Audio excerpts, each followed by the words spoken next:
하나님 말씀은 창세기 13장 5절에서 13절 말씀입니다. 창세기 13장 5절에서 13절 말씀. 그 옆에 이제 성경책이 있으니까 되도록이면 성경책 펴셔가지고 같이 보면서 했으면 좋겠습니다. 창세기 13장 5절에서 13절 말씀 다 같이 함께 읽도록 합니다. 아브라함의 일행 롯고 양과 소와 장막이 있으므로 그 땅이 그들이 동거하기에 넉넉하지 못하였으니 이는 그들의 소유가 많아서 동거할 수 없었음이니라. 그러므로 아브라함의 가축의 목자와 롯의 가축의 목자가 서로 다투고 또 가나안 사람과 브리스 사람도 그 땅에 거주하였는지라.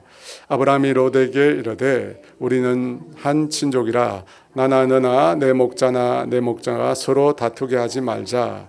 내 앞에 온 땅이 있지 아니하냐. 나를 떠나가라. 내가 저하면 나는 우하고 내가 우하면 나는 저하리라. 이에 롯이 눈을 들어 요단 지역을 바라본즉 소알까지 온 땅에 물이 넉넉하니 여호와께서 소돔과 고모라를 멸하시기 전이었으므로 여호와의 동산 같고 애굽 땅과 같았더라. 그러므로 롯이 요단 온 지역을 택하고 동으로 옮기니 그들이 서로 떠난지라. 아브라함은 가나안 땅에 거주하였고 롯은 그 지역의 도시에 머물므로 그 장막을 옮겨 소돔까지 이르렀더라. 소돔 사람은 여호와 앞에 악을 행하였으니 큰 죄인이었더라. 아멘. 말씀을 전하기 전에 광고 드리겠습니다. 우리 박은성 권사님이 어제 퇴원하셨습니다. 감사하게 18일 만에 퇴원하셨어요.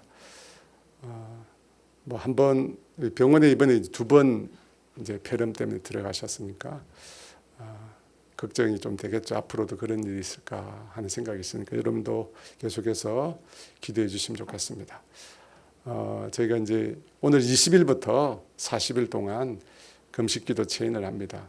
기도 제목 아마 다 주일날 받으셨을 텐데 혹시 자기가 하려고 했는데 기록을 못 하신 분은 나중에 식사하실 때 보면 저 방에 있으니까 저기 가서 여러분 거기다 표시를 하면 이 표시한 분들 이제 누가 한 잘 모르니까 이거를 적어가지고 홈페이지에 올리거든요. 그래 자기 날짜를 아니까 표시해 주시면 좋겠습니다. 마지막으로 간구는 요즘에 토마토 시즌이거든요. 제가 오늘 태촌에 가서 토마토를 사왔습니다. 수요 예배 오시는 분 드리려고. 그러니까 그냥 가지 마시고 식사하시고 토마토 꼭 드시고 하면 좋겠습니다. 오늘 설교 제목은 갈등에서 선택까지입니다. 갈등의 상황과 그것을 해결하는 하나님의 방법이 무엇일까? 그것을 함께 생각해 보고자 합니다. 사랑하는 여러분, 사람은 흔히 후회하는 존재라고 합니다. 후회하는 존재. 제가 예전에 그런 얘기를 했잖아요. 남자가 후회하는 것과 여자가 후회하는 것이 좀 다르다. 인간관계에 있어서 남자는 자신이 과거에 하지 않았던 것을 후회하고 여성은 자기가 한 행동에 대해서 이미 한 행동에 대해서 후회한다고 했습니다. 그런데 이 남자와 그러면 여자 중에 누가 더 오랫동안 그 후회를 지속할까요? 하지 않는 것과 것에 대해서 아니면 한 것에 대해서 후회하는 이 두 가지 중에 어느 것이 더 오래 남을까요? 여러분들 남자가 아니니까 잘 모르시는데 하지 않는 것이 더 오래 간답니다. 하지 않은 행동에 대한 후회가 훨씬 더 강하고 오랫동안 남는다고 합니다. 그리고 그 후회는 정신건강에 안 좋대요. 그래서 혹자는 그런 말도 합니다. 후회를 덜하는 속성 때문에 여성들이 남자보다 스트레스에 더 강하고 더 오래 산대요. 혹자가 그런 얘기를 합니다. 그런데 이 하지 않는 것에 대한 후회, 이 후회는 사람이 임종시에 제일 많이 하는 후회입니다.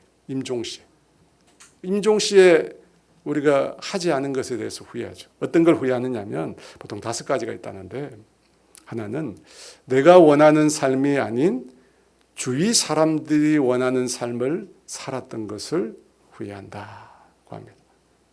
두 번째는 죽으라 일만 했던 것을 후회한다고 합니다. 남자들 많이 되겠죠. 사랑하는 사람과 자녀들과 더 많은 시간을 갖지 못한 것, 그걸 후회한다고 합니다. 세 번째는 내 감정을 솔직히 표현하지 못한 것을 후회한다고 합니다. 속을 이렇게 다 터놓고 말할 용기가 없어서 꾹꾹 누르고 살다가 병까지 얻게 되었다는 것입니다. 네 번째는 이 친구들과 친한 사람들과 연락하며 살지 못한 거 후회한다고 합니다. 늘 언제나 한번 만나자 말만 했다가 못 만났다는 겁니다. 다섯 번째는 보다 행복한 삶을 추구하지 못한 것을 후회한다고 합니다. 여러분, 이런 후회와 달리 돈을 더 많이 벌거나 더 좋은 집, 더 멋진 자동차 이런 걸 가지지 못한 것을 후회한 사람은 아무도 없다고 합니다. 저는 오늘 성경 말씀을 통해서 잘못된 선택으로 인하여 자신의 삶을 뼈저리게 후회한 한 사람을 얘기하고자 합니다.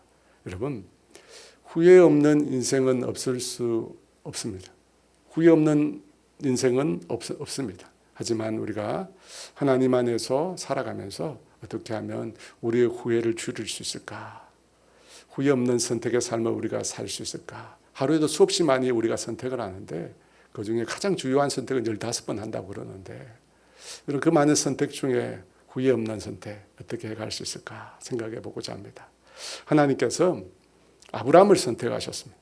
믿음의 조상으로 삼으시려고 그를 그의 고향 갈대아 우르에서 불러내셔서 하나님 당신이 계획하신 땅 가나안 땅으로 하나님께서 보내셨습니다.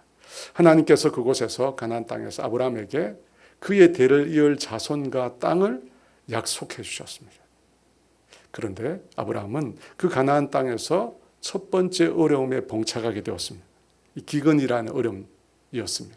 그것 때문에 약속의 땅에 머물 수 없었고 기근을 피해 이집트로 내려갔습니다.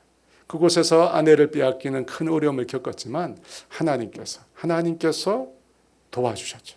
그래서 그곳을 떠나 다시 가나안 땅으로 돌아올 수 있었습니다.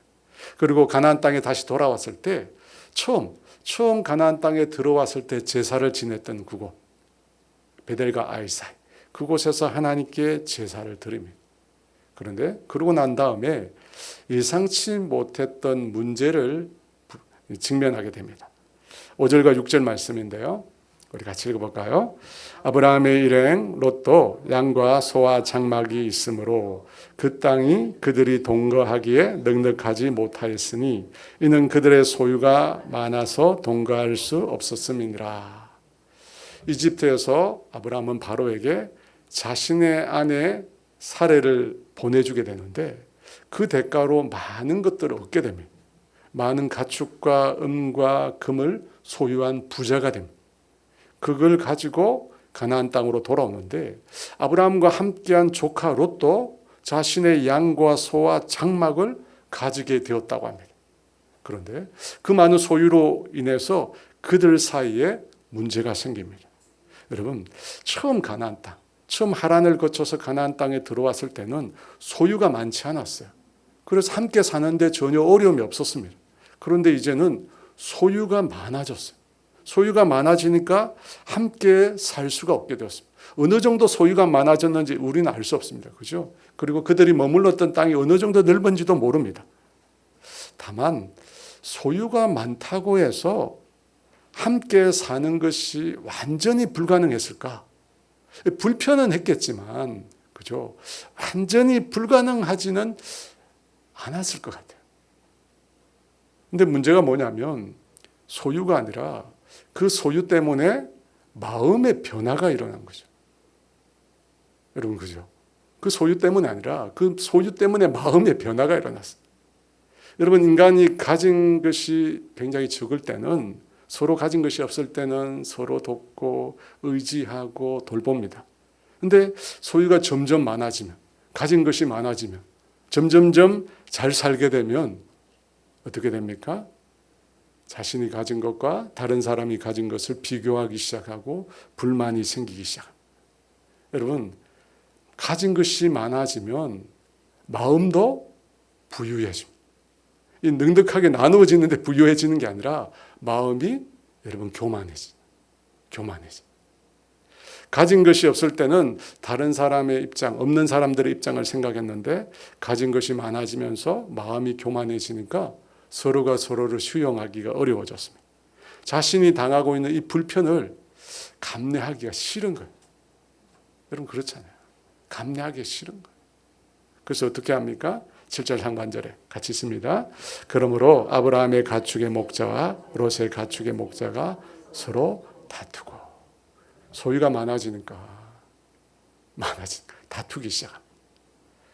여러분 이거 보면 소유라는 거, 물질이라는 거 분명히 하나님의 축복입니다. 그죠? 하나님께로부터 복을 받았다라고 한 징표가 뭐냐? 많은 것들을 소유하고 있다. 하나님이 이렇게 많은 축복을 주셨다 하는 거잖아요. 그런데 소유가 많다는 그 자체가 복이 아니에요, 사실. 진정한 복은 뭐냐면 내가 받은 그 소유, 물질을 어떻게 사용하느냐, 어떻게 내가 받은 그 물질을 가지고 사용하느냐에 따라서 그 사람이 하나님 보시기에 진정으로 복받은 사람인지 아닌지 나타나는 거예요. 소유 자체가 아니라 그 소유를 어떻게 사용하느냐라고 하는 것입니다. 하나님께서 나에게 맡겨주신 것, 물질의 청지기로서 그것을 하나님의 뜻대로 정말 선하게 사용하며 여러분 그 물질이 뭐가 됩니까? 나에게 진정한 복이 되는 것입니다. 반면에 물질 그 자체를 너무 소중히 여겨서 그것을 우상시해서, 그죠? 그렇게 하면 나중에 어떻게 됩니까? 그 물질이 우리에게 화가 되고 저주가 됩니다. 여러분 우리 가운데 물질의 소유와 물질 때문에 얼마나 많은 다툼이 일어나요. 말도 못해요. 제 친구가 법무사인데 제일 심각한 다툼 중에 하나가 뭐냐면 유산 다툼이에요. 진짜 피도 눈물도 없대요. 여러분 부모 입장에서 보면 얼마나 가슴 아플까. 그죠? 서로 갖겠다고 그렇게 악랄하게, 그죠? 싸우는 거 보면 정말 마음이 아플 것 같아요. 여러분 그 모든 것은 결국 마음이 부유해져요. 마음이 교만해요. 많은 것을 갖게 되면서 교만해진 거예요. 여러분 부모의 유산이 없으면 자녀들 사이에 분쟁도 없습니다. 그렇잖아요. 부모의 유산이 없으면 여러분 자녀들 사이에 분쟁도 없어요. 분쟁도 있을 게 뭐가 있어요. 남겨준 게 없는데 대신 부모님 욕은 좀 하겠죠. 부모님 욕은 좀 하겠는데 자녀들 사이에 싸우는 건 없습니다. 싸우는 거 없어요. 물질이 그래서 축복이 아니라 저주가 될 수 있습니다. 이 롯과 아브라함의 목자들 간에도 다툼이 일어납니다. 그때 아브라함이 어떻게 합니까? 8절 말씀 같이 읽어볼까요? 아브라함이 롯에게 이르되 우리는 한 친족이라 나나 내 목자나 서로 다투게 하지 말자. 아브라함은 자신의 목자들과 롯의 목자들이 다퉜다는 얘기를 들었습니다. 그 소식을 듣고 아브라함은 롯을 불러서 불호령을 칩니다. 금방진 놈이 어디서 이런 짓을 하느냐 라고 한 것이 아니라, 그죠? 라고 한 것이 아니라 우리가 한 친족이니 서로 다투지 말자. 여러분 당시에 아브라함은 롯보다 훨씬 연장자입니다. 그죠? 지금까지 또 롯을 보호해온 가장입니다. 당시 사회가 가부장 사회였다는 것을 고려해 보면 이 아브라함이 취한 행동은 아주 특별한 것입니다. 사실 이런 다툼이 있으면 누가 먼저 찾아와야 돼요? 롯이, 그죠? 아브라함을 찾아가야죠. 그래서 자기 목자들이 좀 잘못했다고, 다시는 이런 일이 일어나지 않겠다고 이렇게 얘기해야 맞는 거 아니에요? 근데 실제 상황 정반대로 아브라함이 롯에게 찾아가서 먼저 화해를 청합니다. 사랑하는 여러분, 예수를 믿는 사람들의 특징이 뭡니까? 여러분 예수 믿는 사람 특징이 뭐예요? 다툼을 거치고 화평을 만드는 사람인 줄 믿습니다. 아멘이시죠? 제가 다 들었습니다. 화평을 만드는 사람이에요. 예수 믿는 사람은. 예수님께서 산상수훈에서 화평하게 하는 자는 복이 있나니 그들은 하나님의 아들이라 일컬음을 받을 것이요. 화평하게 하는 자. 하나님의 자녀, 하나님의 아들이 누구냐? 화평하게 하는 자. 그 반대로 갈등하고 다투고 분쟁하는 것은 육체의 일입니다. 하나님이 기뻐하시지 않는 악한 일입니다. 제가 보니까 이 화평을 이루는 거, 여러분, 화평을 이루는 방법이 뭘까?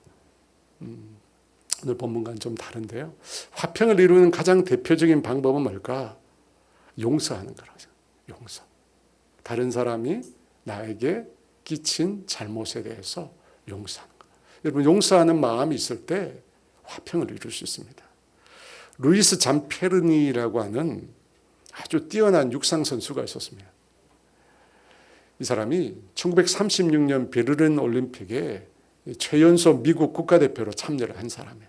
당시 5000m 미국 기록을 가지고 있었던 사람입니다. 육상 선수예요. 근데 올림픽 끝나고 2차 세계대전이 일어나고 미 공군에 입대해서 공군 조종사가 됩니다.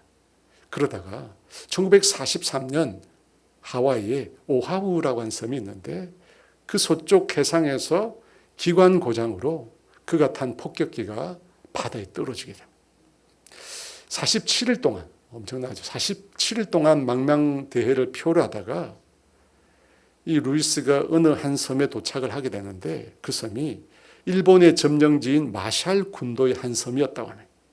그곳에 표류하다 겨우 도착을 했는데 일본군에게 잡힌 거예요. 그리고 2년이 넘게 일본이 항복할 때까지 그 속에서 포로 생활을 합니다. 그 속에서 루이스가 말로 다할 수 없는 고문과 구타를 당합니다. 하루에도 수없이 많은 심한 모욕을 당하고 살해 협박을 받습니다. 이질과 각기병을 앓았고 굶주림이 너무 심해가지고 온몸이 쇠약해진 죽을 직전의 상황에 이르기도 했다고 합니다.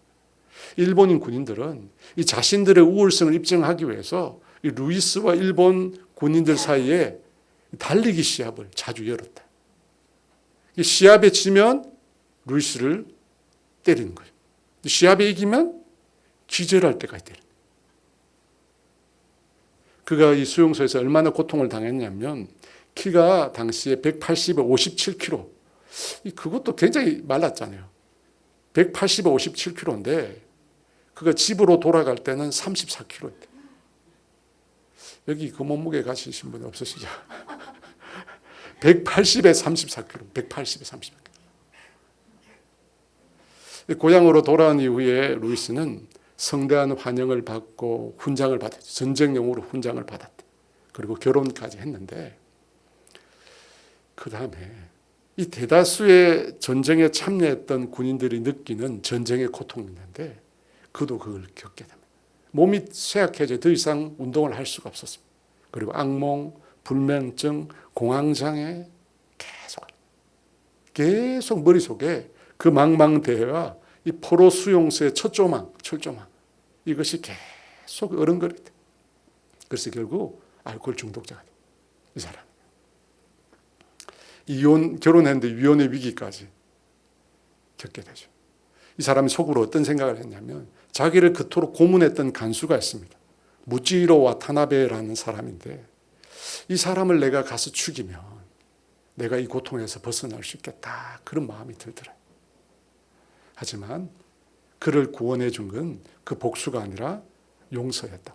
1949년 이 아내의 권유로 빌리 그레함 목사님의 집회에 참여하고 목사님의 설교를 듣고 예수님을 영접하게 됩니다. 그때 비로소 정오와 복수, 이 지옥의 늪에서 빠져나올 수 있었다고 합니다. 이 자서전에 이런 말을 했습니다. 증오는 스스로를 파괴한다. 만일 당신이 누군가를 증오하면 그 증오는 당신 자신을 다치게 한다. 용서는 인생에서 가장 힘든 일이지만 그 용서가 바로 치유다. 진짜 치유는 용서다. 여러분, 증오라고 하는 것은 자신을 죽인대요. 상대를 죽이는 게 아니라 자신을 죽여요. 용서는 힘든 일이지만 용서만이 자신을 치유하고 구원합니다. 1950년 이 루이스가 일본 도쿄로 갑니다. 수소문을 통해서 수용소에서 자기를 괴롭힌 그 악연이 있는 사람들 다 초대했다. 그리고 그 사람들에게 자신이 용서한다. 근데 무찌히로 와타나베라는 사람은 끝까지 만날 수 없었대. 이 와타나베가 그 만남을 끝까지 거절했다고. 2014년 7월 97세 나이로 루이스 잠페르니는 하나님의 품에 안겼다고 합니다. 사랑하는 여러분, 기나긴 그 과거의 고통 벗어날 수 있는 길 뭘까? 그 과거와 화해하는 것. 그죠? 자신에게 고통을 주었던 그 과거와 화해하는 것. 제가 주일날 요셉을 통해서도 말씀드렸죠. 과거의 상처, 과거의 망령, 과거에 저지른 잘못. 여러분, 이것은 우리를 떠나지 않아요. 우리를 떠나지 않을 뿐만 아니라 가만 버려두지도 않아요. 어떤 순간에 우리에게 찾아오죠. 막 찾아오고 우리를 우울하게 만들고, 그렇죠, 우리를 고통스럽게 만드는. 여러분, 그런 시간이 우리에게 계속 있어요. 그러니까 그 전에 우리가 과거에 손을 내밀고 용서한다고, 용서하고, 그죠? 그것만이 우리를 살리는 거예요. 화해, 화목, 화평. 여러분, 이것이 우리를 살리는 거예요. 예수님께서 죄인들에게 먼저 손을 내미셨잖아요. 여러분, 우리가 가만히 인간들이 이렇게 있으니까 다 멀쩡한 것 같지만, 여러분 영적으로 들여다보면 인간들은 하나님을 등지고 떠난 자들이에요. 하나님께 반역하고 떠난 자들. 성경에서 우리를 가르쳐 원수라고 해요. 근데 주님께서 그 원수들에게 손을 먼저 내미셨잖아요. 자기 아들을 십자가에 못 박으면서 먼저 손을 내미셨어요. 그러니까 여러분도 화해를 먼저 요청하십시오. 먼저 손을 내미시고 화해하십시오. 그것이 갈등과 우리 안에 있는 다툼을 해결하는 방법입니다. 아브라함은 화평하게 하는 사람이었습니다. 그는 조카 롯과의 다툼, 문제가 있다는 것을 모른 채 외면하지 않았어요. 지나면 해결되겠지. 그 녀석이 먼저 찾아와야지. 이런 식으로 생각한 것이 아니라 적극적으로 자신이 찾아가서 그 문제를 해결하고 그랬어요. 구체적으로 그러면 좀 더 어떻게 해결하려고 했을까? 9절 말씀 같이 읽어볼까요? 내 앞에 온 땅이 있지 아니하냐? 나를 떠나가라. 내가 좌하면 나는 우하고 내가 우하면 나는 좌하리라. 롯과 화평을 이루기 위해서 아브라함은 양보를 합니다. 너가 먼저 선택해라. 우리가 이곳에 함께 살 수 없으니까 너가 먼저 선택하면 내가 너가 없는 곳으로 가서 살겠다. 여러분, 아브라함과 롯이 함께한 세월을 학자들은 30년이라고 봅니다. 30년. 여러분, 긴 세월이죠. 가나안 땅에 들어오기 전 하란이라는 곳을 경유했는데 그곳에서 아브라함의 아비 데라가 죽습니다. 데라가 죽어요.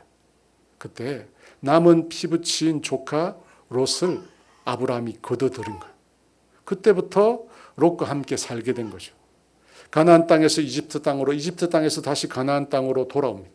근데 5절에 보면 롯도 어떻게 됩니까? 이제 양과 소와 장막을 가진 자가 되었다. 여러분, 롯이 가지고 있는 이 양과 소와 장막 누구 거였겠어요? 아브라함이 준 거죠. 아브라함이 나눠준 거예요. 그렇잖아요. 그런데 오늘 본문에서도 아브라함이 먼저 양보하잖아요. 너가 먼저 선택해라. 여러분, 당시에는 연장자에게 우선권이 있습니다. 선택을 한다면 아브라함이 먼저 해야 되죠. 그 다음에 조카 롯이 해야 되는데 아브라함은 조카 롯에게 양보를 해요. 여러분, 이게 뭐냐? 화평을 이루는 방법. 여러분, 손해보지 않고 갈등 관계 다툼이 있는 사람과 내가 화해를 하는데 여러분, 우리가 손해보지 않고 화해를 이루기가 쉽지 않습니다. 여러분, 그렇잖아요. 내가 가지고 있는 것을 내가 이렇게 좀 내려놓고 포기하지 않고 화해를 이루기 쉬운가? 여러분, 쉽지 않습니다. 예수님은 하나님과 인간 사이의 화해를 이루시기 위해서 어떻게 합니까? 자신이 가진 걸 내어놓았어요. 예수님은 어떻게 놓으셨을까요? 빌립보서 2장 5절에 7절 말씀 같이 읽어볼까요? 너희 안에 이 마음을 품어라. 곧 그리스도 예수의 마음이니 그는 근본 하나님과 동등됨을 취할 것으로 여기지 아니하시고 오히려 자기를 비워 종의 형체를 가지사 사람들과 같이 되셨고, 예수님은 하나님과 동등됨을 취할 것으로 여기지 않았다고 합니다. 하나님과 동등한 영광을 가지고 있지만 그 영광을 취하지 않으셨어요. 자기를 비워 하나님이 가지고 있는, 하나님으로서 가지고 있는 그 영광을 잠시 내려놓고 자신을 비웠다.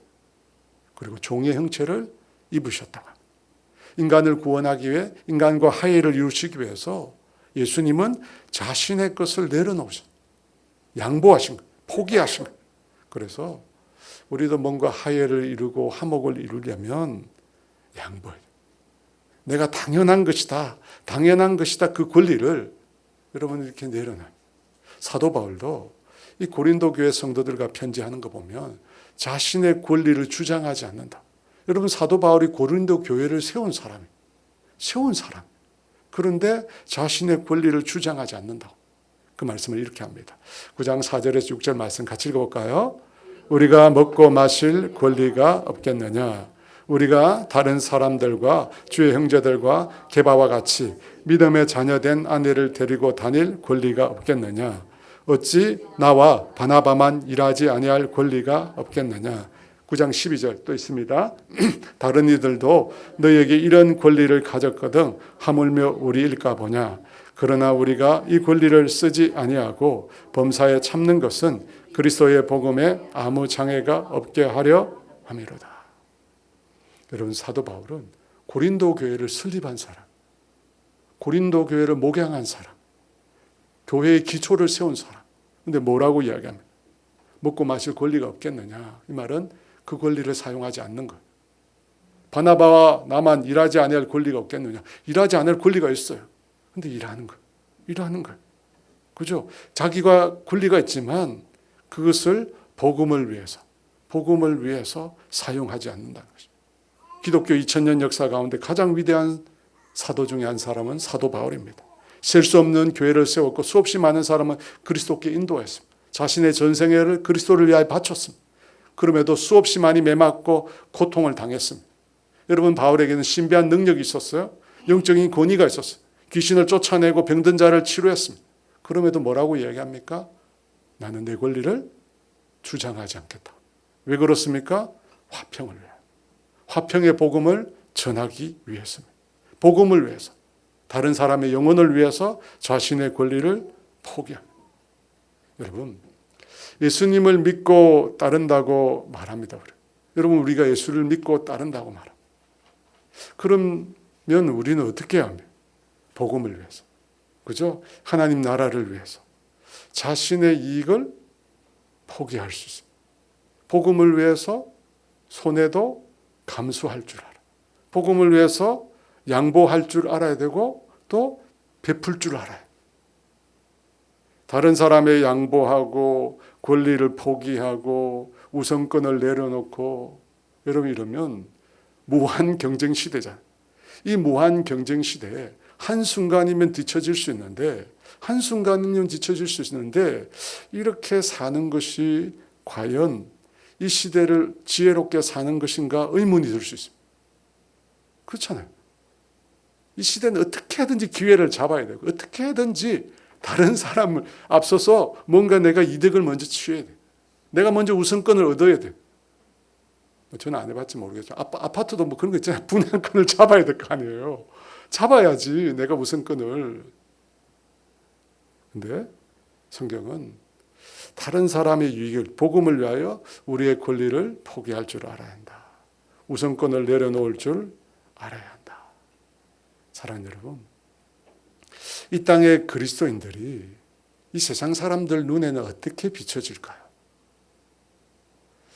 이 땅의 그리스도인들이 자기 이익에만 몰두하는 자로 여겨지면 안 되잖아요.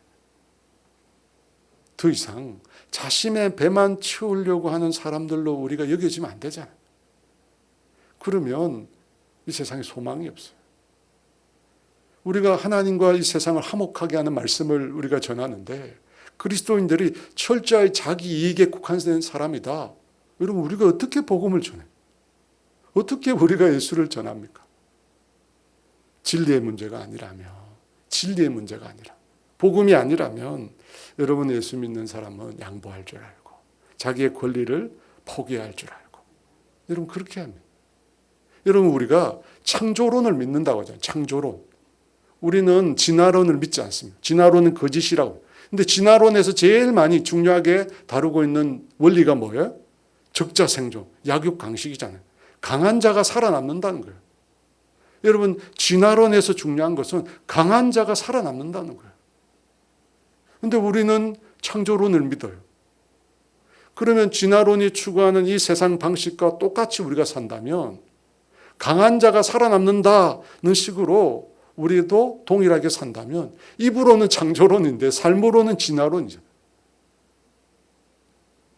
정말 우리는 하나님을 믿습니다. 그리고 하나님의 다스림을 믿습니다.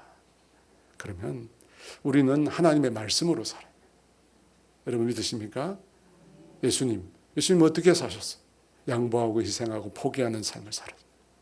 하나님 말씀에 순종하여 할 수 있음에도 권리가 있음에도 그걸 내려놓는 그런 삶을 사셨습니다.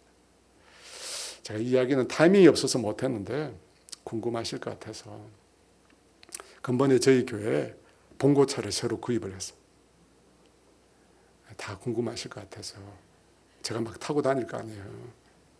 근데 한 집사님 내가 헌금을 한 거예요. 헌금을 했어요.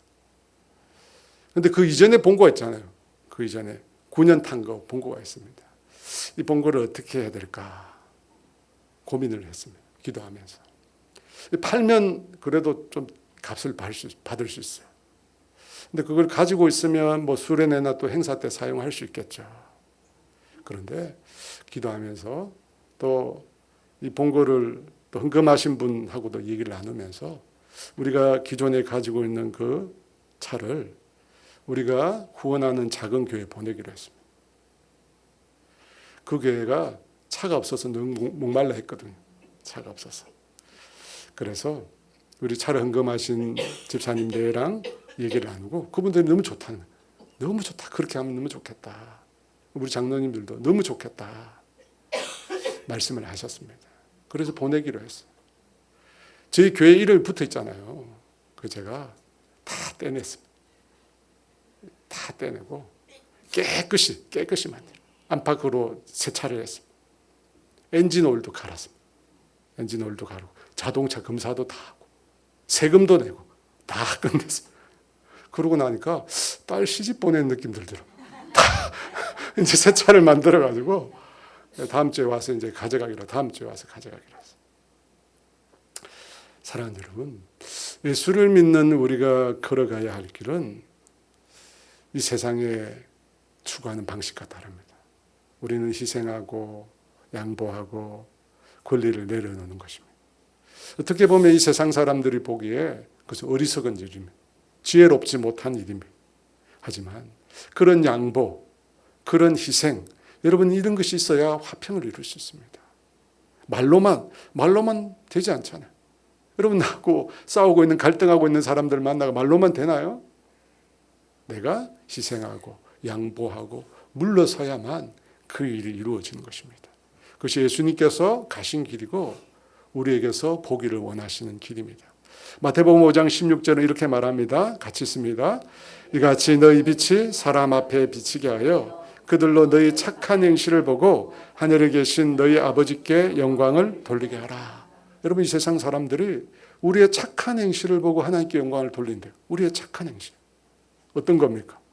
내 이권 주장하고 내 권리 주장하고. 여러분 그거겠습니까? 아니잖아요. 정반대. 희생하고 수고하고 이름도 없이 빛도 없이 섬기는 삶. 여러분 그걸 원하는 것입니다. 오늘 세 번째로 그러면 아브라함으로부터 선택권을 받은 롯은 어떤 선택을 할까요? 10절 11절 말씀 같이 있습니다.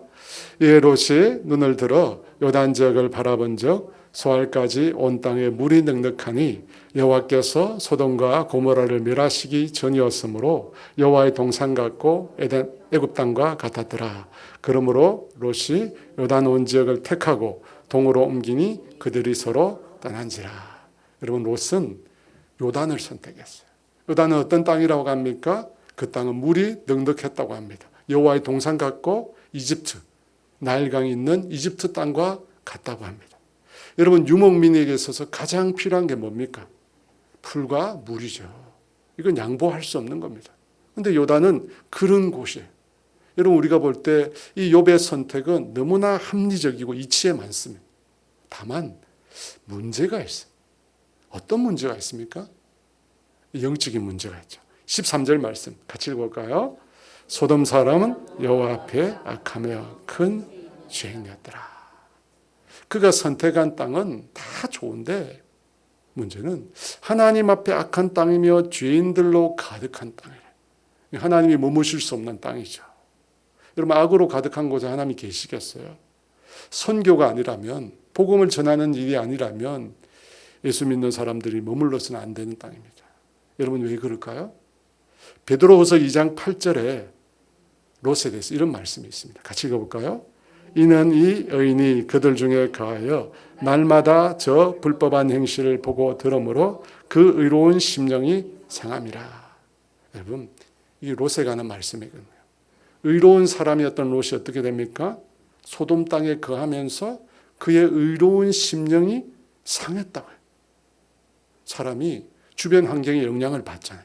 날마다 불법한 행실을 보고 들으니까 그의 마음이 영적으로 병이 들기 시작한 것입니다. 그러니까 여러분 롯은 선택을 하긴 했는데 철저히 자신의 눈에 보기에 좋은 선택을 한 거예요. 영적인 부분을 고려하지 않은 거예요. 전혀 영적인 물질적인 것을 따라서 경제적인 관점에서. 그래서 롯은 어떻게 됐냐? 그가 선택한 물질적인 관점에 따라 그도 망하게 되었습니다. 망하게 되었어요.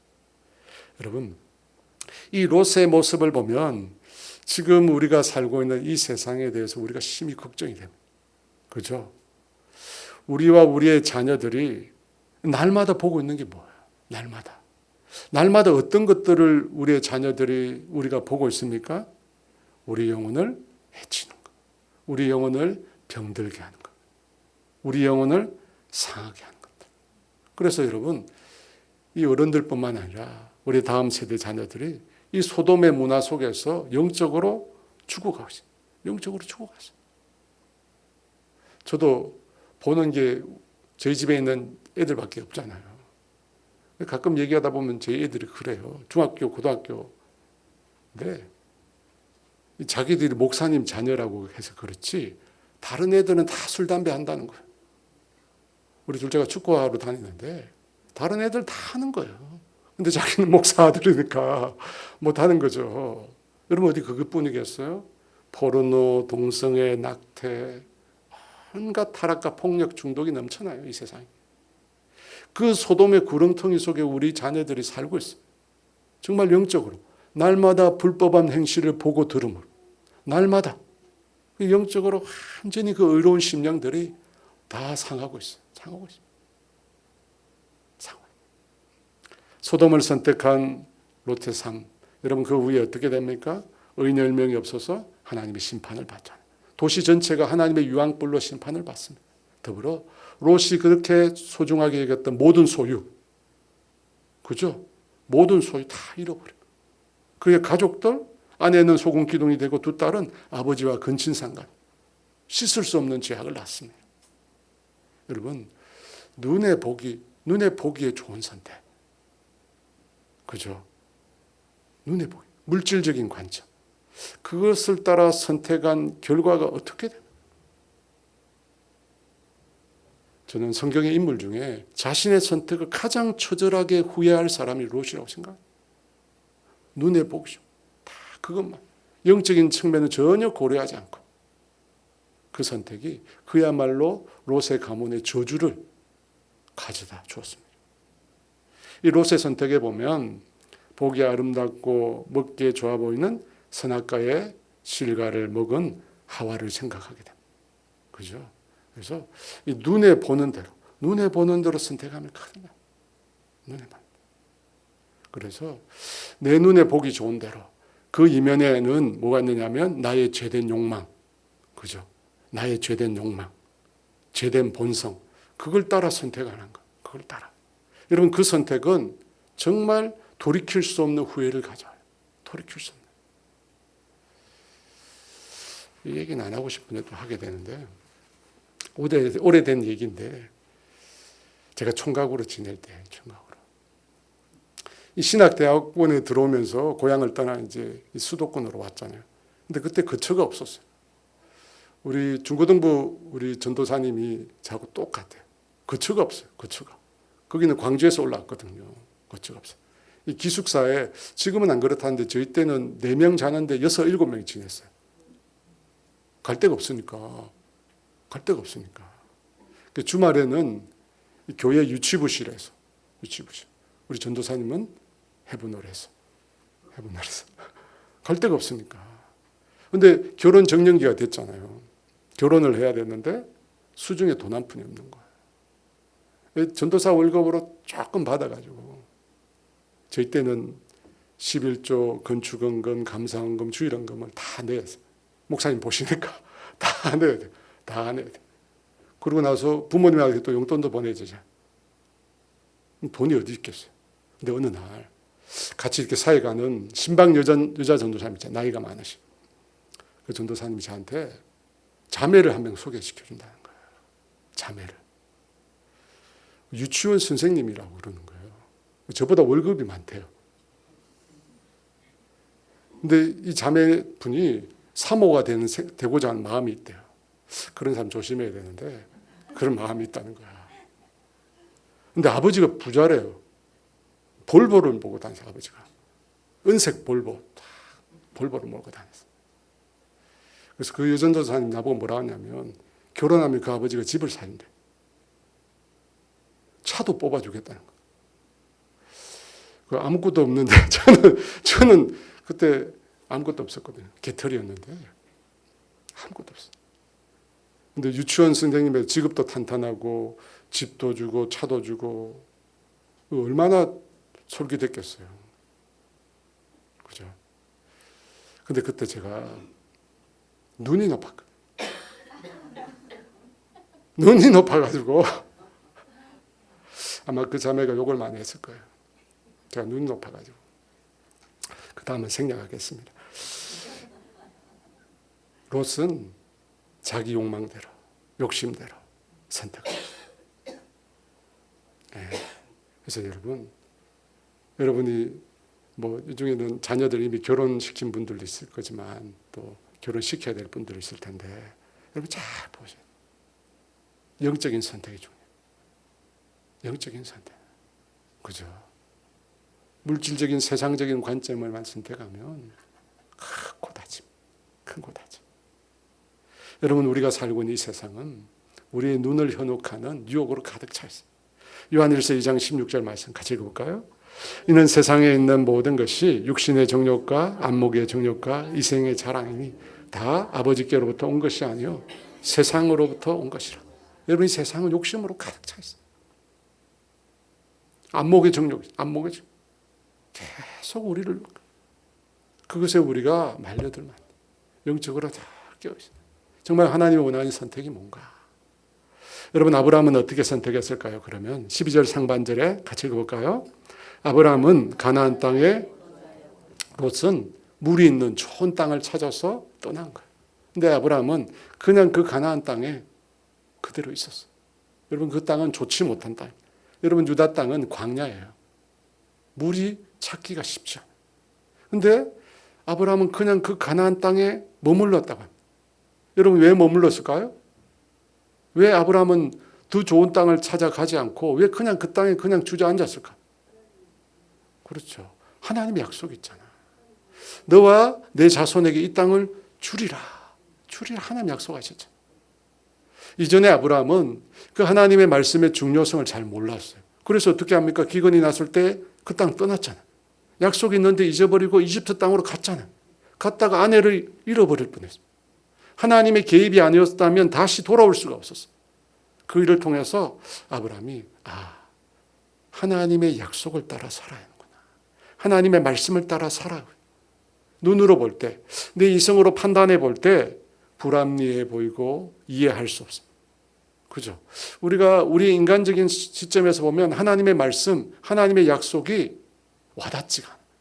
이 세상 방식과 너무 다릅니다. 그럼에도 우리는 하나님의 말씀 약속을 고수해야 합니다. 이집트의 어려움에서 아브라함이 그걸 깨달았잖아요. 깨달았어. 그래서 어떻게? 요단을 포기한 거예요. 그래서 그 물이 많은 여호와의 동산 같고 이집트 땅같이 풍요로워 보이는 그것들을 포기했어. 무엇이 더 중요하다?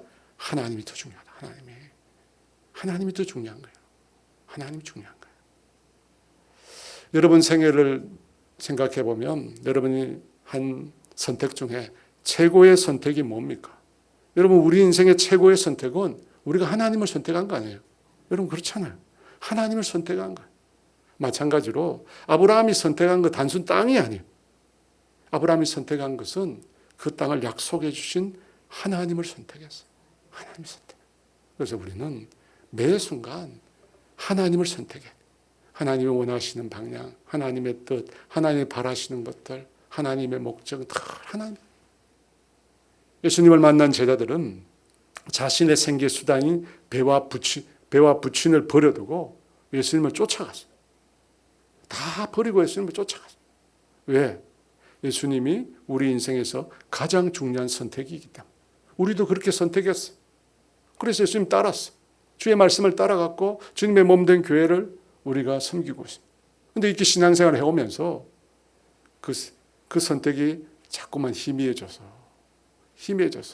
이제는 세상적인 선택, 내 욕심적인 선택. 여러분 이렇게 하면 안 돼. 이러면 옥과 같은 인생이 되는 거예요. 그럼에도 불구하고 상황이 그렇게 보이지 않아도 우리가 했던 최고의 선택, 하나님과 그분의 말씀입니다. 그래서 저와 여러분 앞으로도 계속해서 하나님을 선택하셔야 돼요. 하나님의 뜻을 따르고 하나님의 말씀을 따라가십시오. 그러면 반드시 하나님이 그 인생을 책임져 주실 것입니다. 그렇게 건강한 믿음의 삶을 사는 저와 여러분 되기를 원합니다. 우리 찬송가 191장 찬양 드리고 함께 기도의 자리로 나가겠습니다. 내가 매일 기쁘게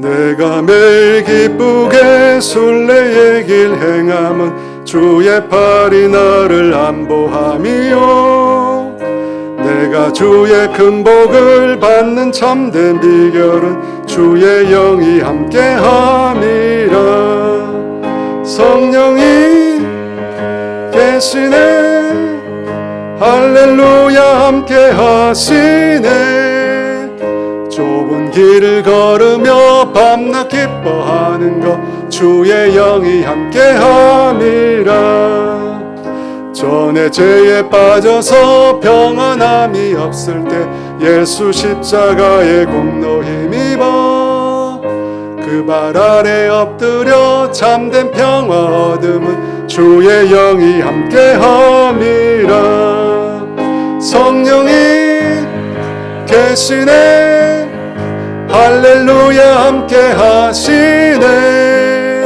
좁은 길을 걸으며 밤낮 기뻐하는 것 주의 영이 함께함이라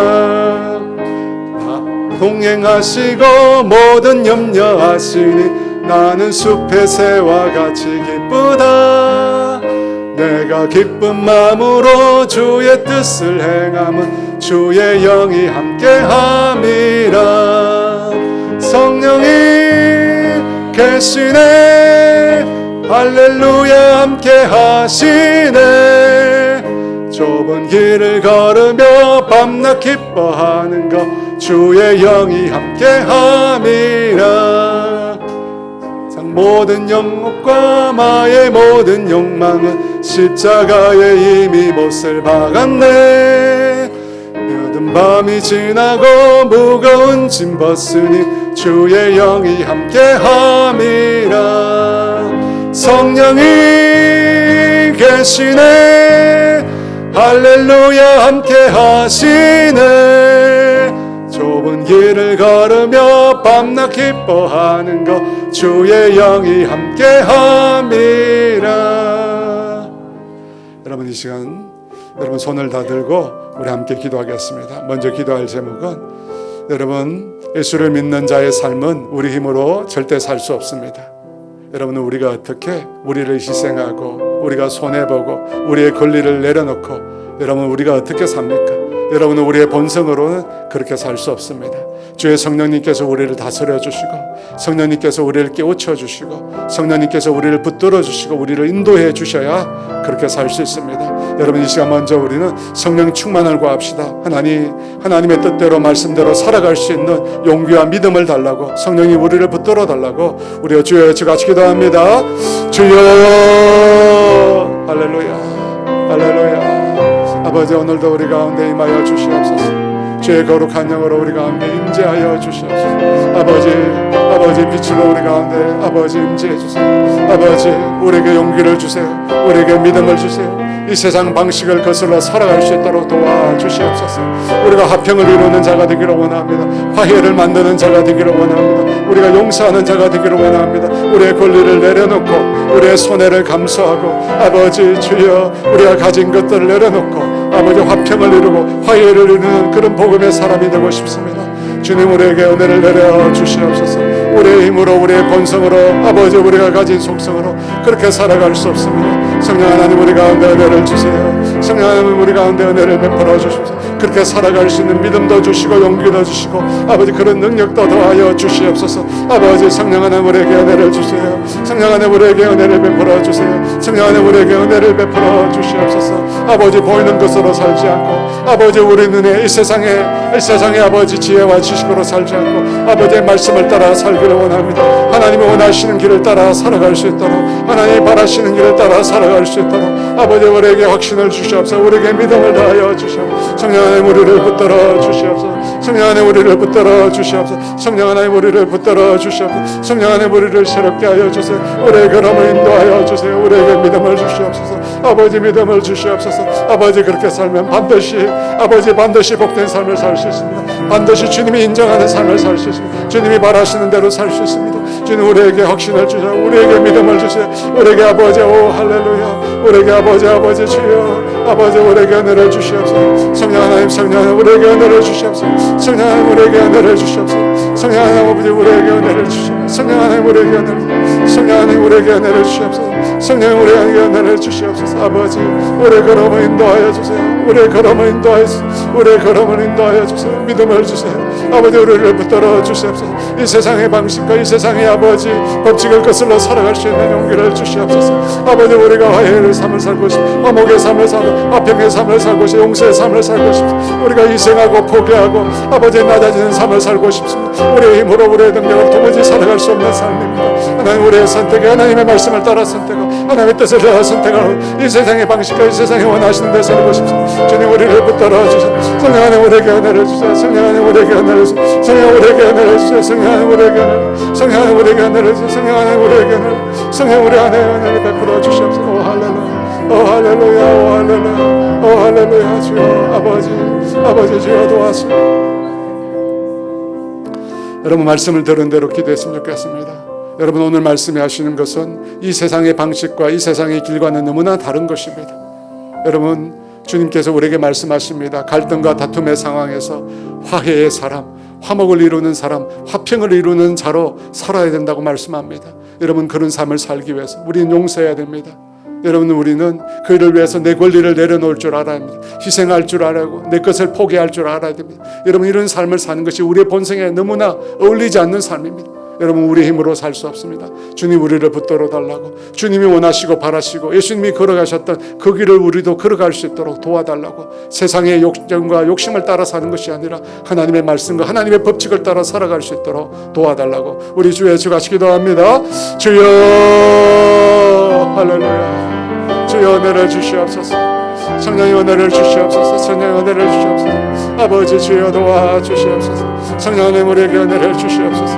아버지 주님이 원하시고 주님이 바라시고 주님이 원해서 살아갈 수 있도록 아버지 주여 도와주시옵소서. 성령님 우리에게 은혜를 주세요. 성령 우리에게 은혜를 주세요. 성령 우리에게 은혜를 주세요. 성령 우리에게 은혜를 주세요. 성령 우리에게 은혜를 주세요. 성령 은혜를 아버지 우리 가운데 은혜를 베풀어 주세요. 아버지 우리 가운데 은혜를 아버지 우리 가운데 은혜를 베풀어 주시고 우리 가운데 은혜를 베풀어 우리 가운데 은혜를 베풀어 주세요. 우리 가운데 은혜를 베풀어 주세요. 아버지 주여 아버지 주여 아버지 우리 가운데 은혜를 베풀어 주세요. 우리 가운데 은혜를 베풀어 우리 가운데 은혜를 베풀어 주세요. 우리 가운데 은혜를 베풀어 아버지 은혜를 베풀어 주시옵소서. 아버지 우리 사랑하는 성도들 가운데 은혜를 베풀어 주세요. 그렇게 수고하고 땀 흘리고 헌신하고 포기하고 아버지 자기 것을 아낌없이 내어줄 줄 아는 사람들에게 하나님 은혜를 주세요. 그들에게 위로를 주세요. 그들에게 평안을 주세요. 그들에게 아버지 넘치는 축복을 다하여 주세요. 아버지 사랑이 부어지게 해주세요. 오 할렐루야 오 할렐루야 주여 임하여 주세요. 주여 임하여 주세요. 아버지 임하여 주세요. 하나님의 영광을 드러내게 해주세요. 아버지 이름이 높아지게 해주세요. 아버지 이름 나타나게 해주세요. 아버지 이름의 영광을 주세요. 아버지 성령이 아버지 역사해 주세요. 성령 아버지 우리 가운데 역사하시오. 오 할렐루야. 아버지 우리 가운데 은혜를 주시옵소서. 할렐루야. 오 할렐루야. 아버지 열렸어.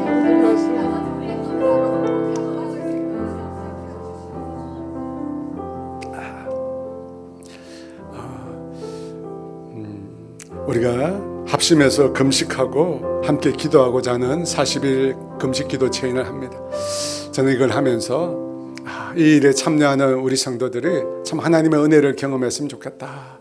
하나님께서 우리 기도를 들으시고 구체적으로 어떻게 응답하시는지 우리 모든 성도들이 체험했으면 좋겠다. 여러분 우리가 은혜를 체험해야 돼요. 주의 사랑을 체험해야 우리가 회복이 되고 우리가 새 힘을 얻게 되고 우리가 독수리가 날개치는 것처럼 우리가 올라갈 수 있습니다. 그런 은혜가 우리가 필요합니다. 여러분 이것을 위해서 같이 한번 기도했으면 좋겠습니다. 하나님 40일 동안 우리 성도들이 금식하며 기도할 때 하나님이 예비했던 놀라운 은혜를 베풀어 달라고 기도의 가운데 응답을 얻게 하여 주시고 하나님의 일하심을 체험하게 해달라고 우리 주여 외쳐 같이 기도합니다. 주여 할렐루야 할렐루야 할렐루야. 아버지 주여 은혜를 베풀어 주시고 아버지 주여 은혜를 베풀어주시오. 성령이 우리 가운데 은혜를 베풀어주시오. 아버지 우리 가운데 은혜를 베풀어. 아버지 우리 가운데 은혜를 베풀어. 아버지 우리 가운데 은혜를 베풀어. 오 할렐루야.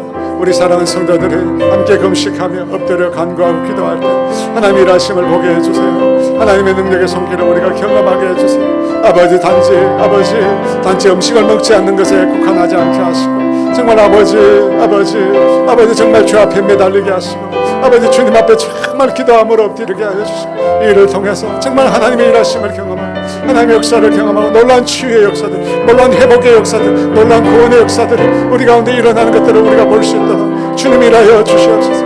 아버지 이를 통해서 우리를 회복케 하시고 우리를 구원하시고 우리를 아버지 이끌으시고 우리를 아버지 안에서 아버지 그 주님을 만날 수 있도록 주님 도와주시고 우리에게 예배하신 놀라운 은혜를 경험하게 해주세요. 우리에게 예배하신 놀라운 은혜를 경험할 수 있도록 주님 역사하여 주세요.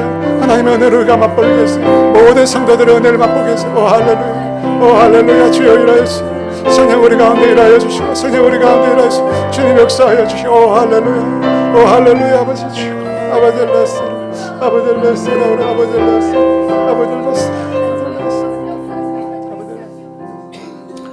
말씀에도 나눴지만 우리의 자녀들이 소돔의 문화 속에서 날마다 그것을 보고 들음으로 그 마음이 상하는 상태로 살아가고 있습니다. 여러분 그래서 우리가 올여름에 우리가 아이들 캠프를 우리가 또 자체적으로 하면서 우리가 뜨겁게 아이들을 위해서 기도하고자 합니다.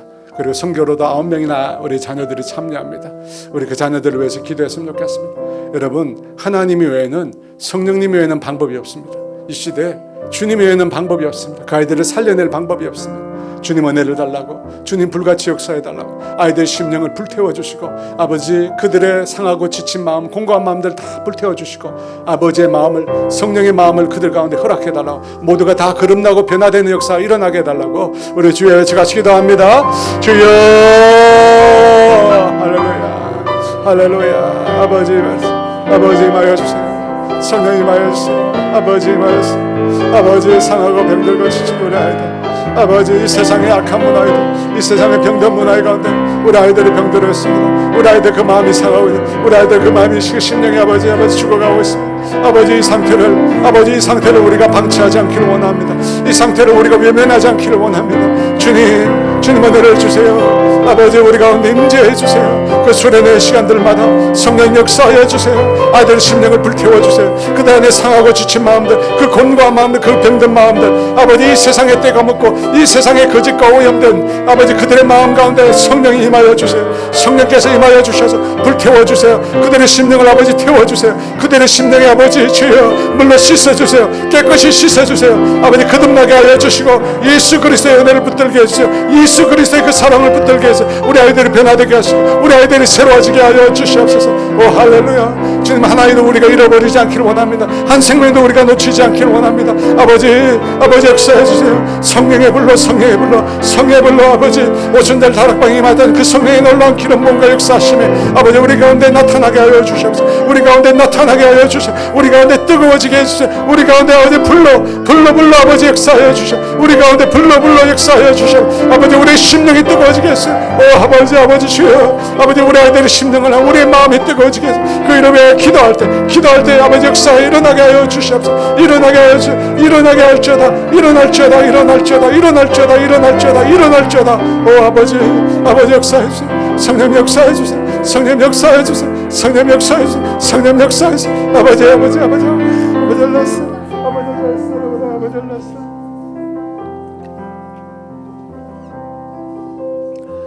여러분, 이스라엘과 이란의 전쟁을 두고 기도했으면 좋겠습니다.